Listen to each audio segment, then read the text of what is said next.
में बैठ जाता है। वह घबराई हुई आवाज में कहता है, स्टेशन जल्दी चलो और पीछे मत देखना। राजू कुछ पूछता है, लेकिन आदमी के चेहरे पर डर साफ दिखता है। ऑटो आगे बढ़ाता है और तभी पीछे से तेज हॉर्न की आवाज आती है। राजू शीशे में देखता है, काली बाइक तेजी से उनकी तरफ आ रही है। खतरा शुरू हो चुका है।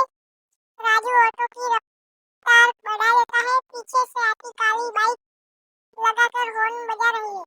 सड़क अचानक दो हिस्सों में बट जाती है। एक तरफ मुख्य रोड, दूसरी तरफ पुरानी तंग गलियां।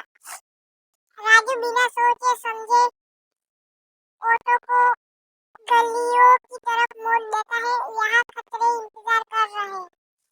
सड़क पर उल्टी पड़ी थैलियां, खुले नाले, बिजली की झूलतार, पानी से भरे गड्ढे।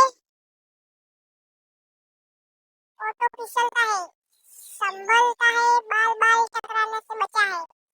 पीछे बैठा आदमी डरते हुए कहता है, अगर पकड़े गए तो सब खत्म। तभी आगे अचानक एक टूटा हुआ पुल दिखता है। राजू के पास दो ही रास्ते, या तो ब्रेक मारे या पूरी रफ्तार से छलांग लगाए।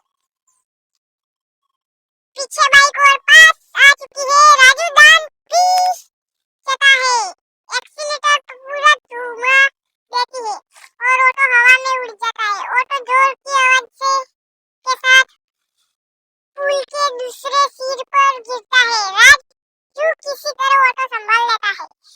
पीछे देखता है तो बाइक नीचे गिर चुकी है, लेकिन एक अब भी पीछा कर रही है। तभी आगे पुलिस का बिलबोर्ड दिखाई देता है, लाल बत्ती काटे और खड़े सिपाही। राजू ब्रेक दबाने ही वाला होता है। पीछे बैठा आदमी चिल्ला उठता है, रुकना मत, ये पुलिस नहीं है। वह अपना बैग खोलता है, अंदर एक छोटी सी पेन ड्राइव चमकती है। आदमी कहता है, इसमें शहर के सबसे बड़े अपराधी काला सेठ के सारे सबूत हैं। पुलिस उसी के साथ मिली हुई है। अब सब साफ हो जाता है, यह वजह से कि सब उनका पीछा कर रहे हैं। राजू ऑटो के बैरिकेड तोड़ते हैं, निकल लेते हैं। पीछे से सायरन बजने लगता है। आसमान में बिजली चमकती है। बारिश तेज हो जाती है। आदमी धीमी धीमी आवाज में